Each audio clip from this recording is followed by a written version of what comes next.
Chhatrapati Shivaji Maharaj, लोकराजा Rajshri Shahu Maharaj, Mahatma Jyotiba Phule, doctor Bharat Ratna Babasaheb Ambedkar, Lokmanya Bal Gangadhar Tilak, स्वातंत्र्यवीर सावरकर त्यांच्या लोककल्याणाच्या घालून दिलेल्या मार्गदर्शक तत्वानुसार महाराष्ट्राची प्रभावशाली आणि प्रतिभाशाली वाटचाल सुरू आहे।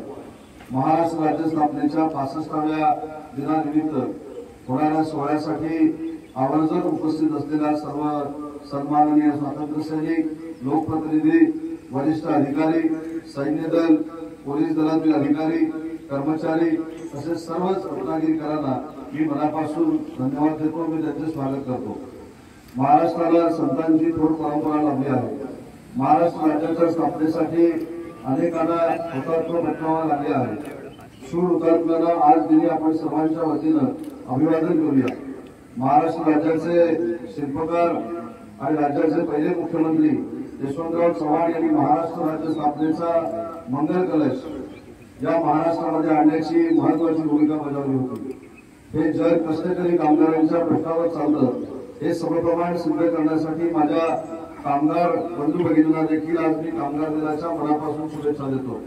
आपल्याकडे जाती, धर्म, सण, उत्सव, संस्कृती, परंपरा त्यांची विविध रूपे आहेत, तरी त्यात सुंदर अशा एकात्मतेचे सूत्र नेहमीच ठळकपणे आपण सर्वांनी अधोरेखित केले आहे। आपल्यातील हाच गोडवा, प्रेम, आपुलकी, स्नेह पुढील काळात आपण सर्वांनी जपूया। महाराष्ट्राची सामाजिक ऐक्याची, सामाजिक न्यायाची उज्ज्वल परंपरा अखंड ठेवूया। याच शुभदिनी आपल्या सगळ्यांना मी शुभेच्छा देतो। जय हिंद, जय महाराष्ट्र।